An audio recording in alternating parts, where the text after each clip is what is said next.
Welcome to Fear and Greed Summer Investing Series, brought to you by Vanta, specialists in compliance-led growth. I'm Shauna Aylmer. We all know that music is big business, even more so in recent years, with artists selling their catalogues for huge sums. Justin Bieber apparently sold his catalogue for about $200 million. Bob Dylan, about $300 million. We're talking US here. Same for Kiss. Bruce Springsteen, $500 million US. But investing in music isn't beyond the reach of ordinary investors. As always, this is general information only, and you should seek independent advice before making investment decisions. Stefan von Imhoff is the co-founder of alternative investing community fund, alts.co, alts.co.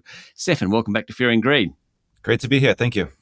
How does someone invest in music?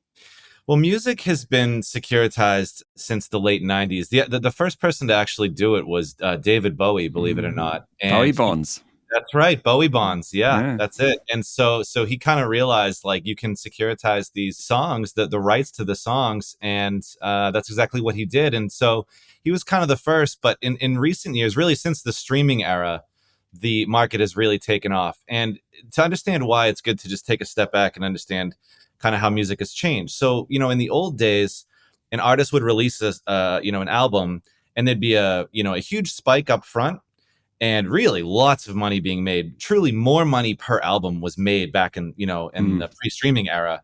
But then what happened is, over time that revenue dried up, and it kind of there's like a long tail of revenue after that.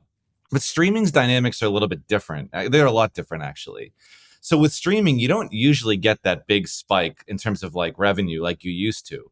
What you get is a nice, steady, consistent, number of streams and downloads, and that consistency of cash flow, that predictability of cash flow, the fact that these songs now pump out cash every day for decades, no matter what's happening in the broader economy, that is what's really kicked the music royalties investing industry into a higher gear.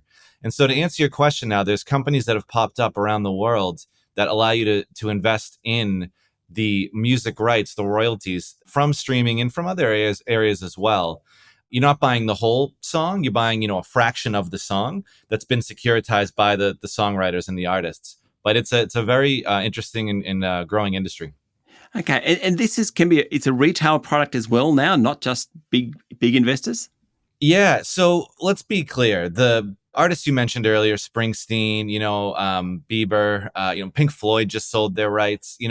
These are scooped up by, basically, there's only a few, types of entities that are buying this stuff. Yep. It's hedge funds, private equity, and actually the publishers themselves. So Sony, for example, or UMG, they just buy the rights back, right? So that's kind of what's happening at the top of the market. But there's a lot of artists out there, and there's a lot of downstream opportunity as well. So it is available for retail investors. There are definitely platforms out there that you do not have to be an accredited investor, and you can get a slice of the royalties. Absolutely.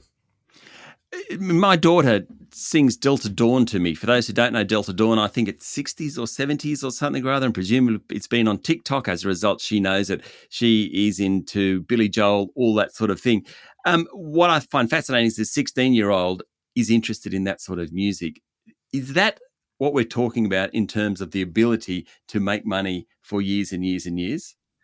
Yeah. So think of it this way. Every year there's more and more streaming devices that come online, right? Just more and more mobile phones, especially in developing countries. And that's really what's fueling so much of the growth, is just the pure number of devices coming online, the pure number of streaming minutes. I mean, Spotify, when they announced their Wrapped every year, that's like a global event now, Yeah. I mean, Yeah. And so this is shown to be predictable. We have over 10 years of data. I mean, Spotify, is almost 15 years old now. So we know that this is basically consistent cash flow, massive global appeal, and the revenue from the royalties will, should continue to flow nicely. What are the big risks in investing in this? Well, the interesting thing about this space is that there's peaks, but there's actually not that many valleys. So this is not an asset class where you have to worry about the demand going down. What I think you have to worry about is the valuation. And this is what a lot of people forget when they invest in this space, because music is so emotional. We forget that, the numbers still have to make sense, right? And just because you can buy a slice of an Adele song or a Justin Bieber song or whatever it is, it doesn't necessarily mean it's a good investment in the long run. It feels good, but you really have to watch the valuations. So in terms of risk, I would say overpaying is the biggest risk, definitely. Stefan, thanks for your time. Thank you. That was Stefan von Imhoff from alternative investing community fund alt.co.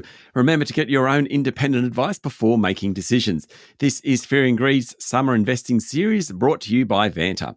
Vanta automates compliance for frameworks like ISO 27001, SOC 2, CPS 234 and Essential 8, saving time and money while building trust. Join over 8,000 companies like Atlassian, Dovetail and FireAnt, managing real-time risk. Get $1,000 off at vanta.com/fearandgreed. I'm Sean Aylmer.